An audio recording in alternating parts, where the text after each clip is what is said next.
Nate, can you hear me? Yo, Rue. Hi, I'm Jules. How do you know Elliot? We met on New Year's. Was it just me or was that super awkward? That was awkward. Got on board a westbound Lex, what's going on with your sister? Being single is really stressing you out. Didn't think before deciding. Hey, hey, wait, what? My class is this time. Please don't tell. I finally feel like the first time in my life I'm doing something for myself. Wanna go home. Okay, this is it, people. It's fucking showtime. Let's go.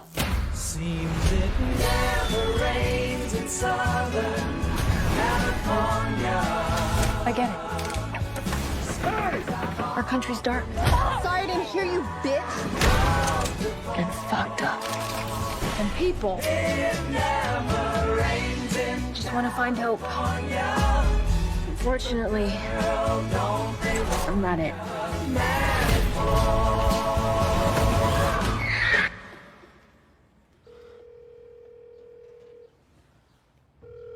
This can't make you feel good about yourself, huh? I've always accepted you for who you were.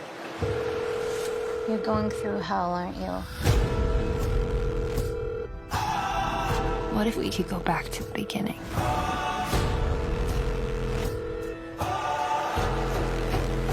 Who would we be?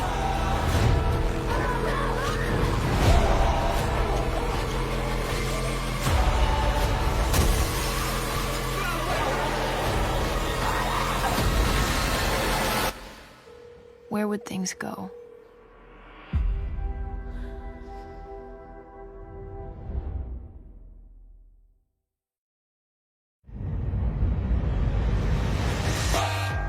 We're back.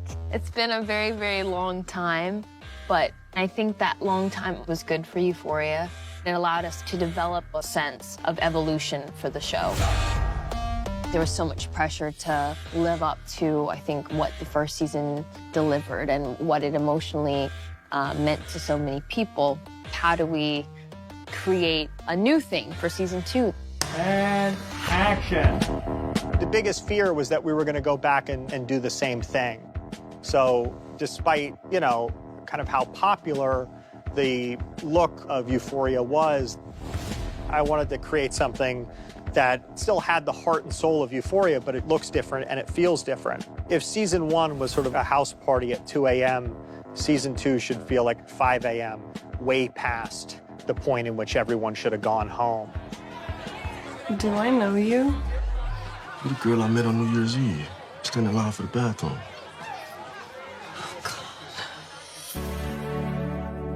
Going back into season 2, everything felt like it needed to evolve and grow. Sam and Marcel did a beautiful job at finding a distinct visual difference. Season 1 was like a very in-the-moment, very present feel to it. This feels like some sort of memory of high school, I think. Just emotionally, film felt like the right choice. We had reached out to Kodak to see if they could remake Ektachrome for us, because we both loved that film stock. They ended up, you know, converting their factory in order to remake Ektachrome for 35. It just looks absolutely beautiful.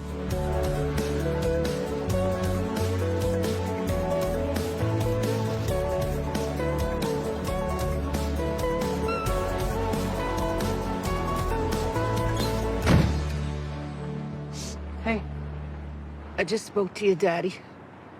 You're gonna come live with Grandma now. Fezco's backstory was sort of what I always imagined we'd open season 2 with. It was that opening line that just was in my head of Rue saying, Fezco's grandma was a motherfucking G.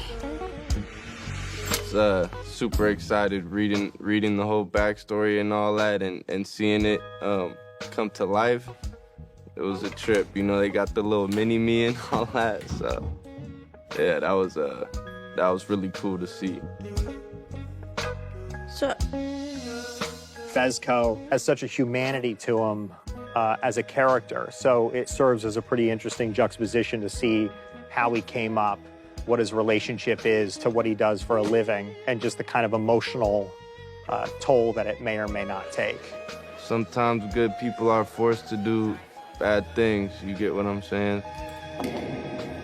Some people's actions, they do what they have to do, and that doesn't exactly define who they are. Hey, fuckface!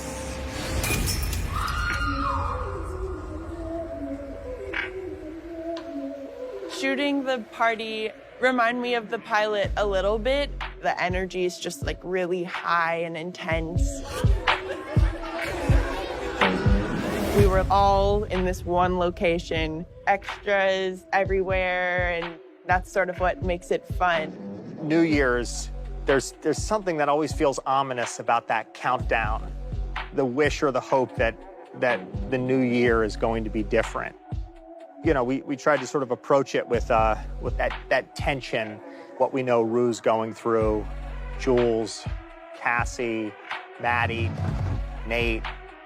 A party's sort of an easy way to do that. We wanted to create like this montage of a state of emotion for all the characters to catch up where we are emotionally with them, and we just wanted to build this tableau of our main characters for season 2.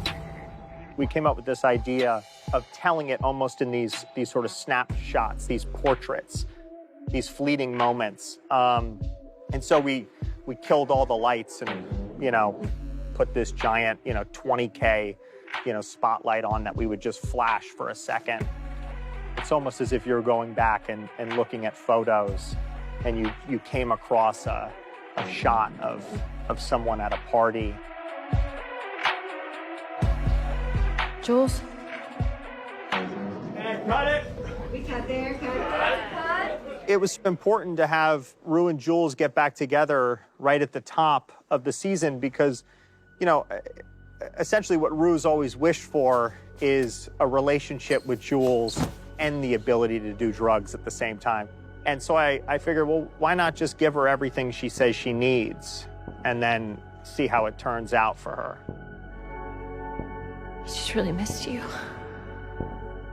What really breaks my heart, at least, is the only time that Rue is able to communicate her feelings is when she's high. I really miss you too. It goes both ways, the sort of codependence. Both of them probably feel as though there's a bit of a hole that would feel really good to have sort of full again with one another. I think a lot of our decisions in life aren't necessarily guided by logic. They're guided by emotion and want and desire.